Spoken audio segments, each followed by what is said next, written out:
Date is February 23rd, 2025. Hello, and welcome to the podcast Enough, the People's Perspective on the Current Political State of the United States of America. Volume 6 is entitled Just Leave It to the States. Currently, our nation's leaders are telling us that the very system that they have all benefited from and become wealthy off of is broken.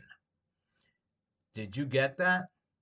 The same system that made them wealthy is all of a sudden broken beyond repair and needs to be revamped and re envisioned by Doge.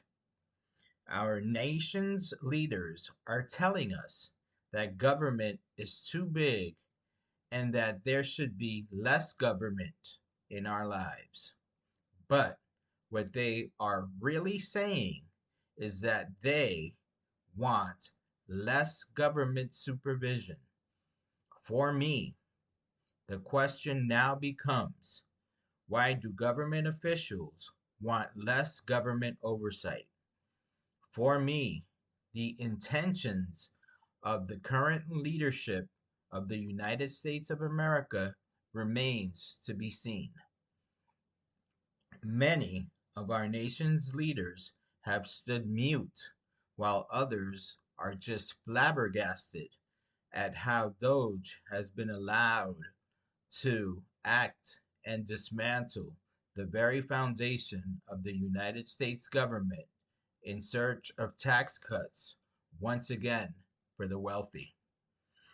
Our nation's leaders are also telling us that the states can take care of themselves and that the federal government is overreaching on many issues.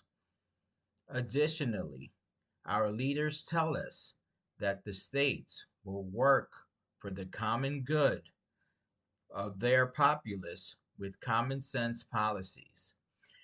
But history bears witness that individual states have not always acted in good faith and used common sense policies to support the common good for all of its populace. Don't misunderstand me. I am all for efficiency and rooting out waste. But what the heck is going on with our nation's leaders on both sides of the aisle who allowed the idea and the creation of the Department of Government Efficiency without the input of Congress, congressional hearings, and congressional appointments? Excuse me, but what are our nation's leaders doing about Doge? Why are congressmen and women stepping aside and doing nothing about Doge? Is it because of the mob mentality of the supermajority? What are people waiting for? For the economy to tank? For the people to get laid off and unemployment benefits not to be available because of Doge? We, the people, should be questioning the current actions of our leaders. Truth be told, Doge's actions do not matter to you until they affect you directly. So when the layoffs come and unemployment peaks, what will we do then? What will our leaders do for us then? The damage to our nation's institutions, which are the backbone and bedrock of our national government, is being inflicted by Doge. The executive branch, legislative branch, and judicial branches are or appear to be compromised. For me, the dismantling of the United States of America's national and federal government, as well as its role on the world stage, has begun with the tampering of the three branches of government and the creation of the supermajority on either side of the aisle. What happened to principled leaders?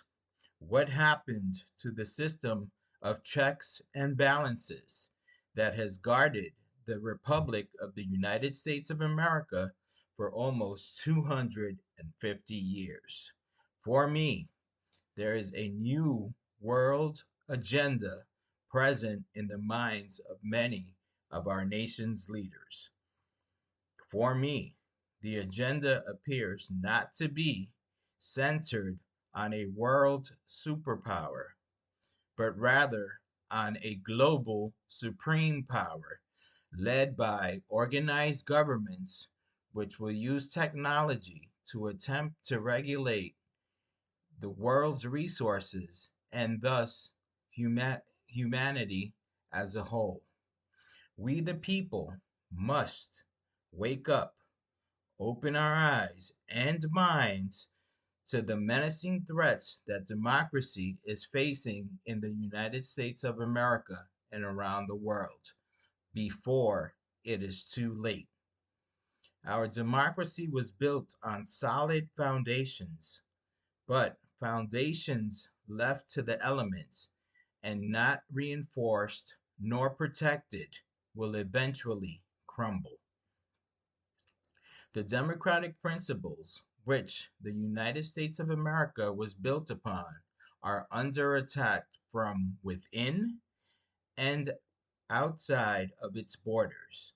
We, the people, must look past the smoke and mirrors to see that the United States of America is being set up for failure by politicians on both sides of the aisle.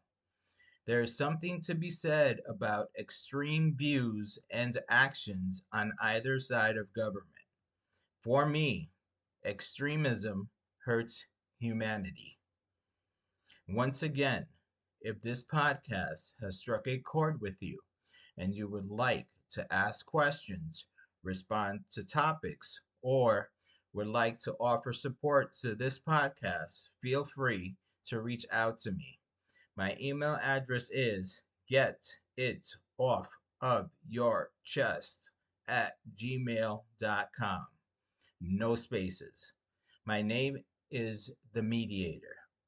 I can also be found on YouTube at The Mediator 5873. In closing, if this podcast is resonating with you, please share it with as many people as you can. Thank you.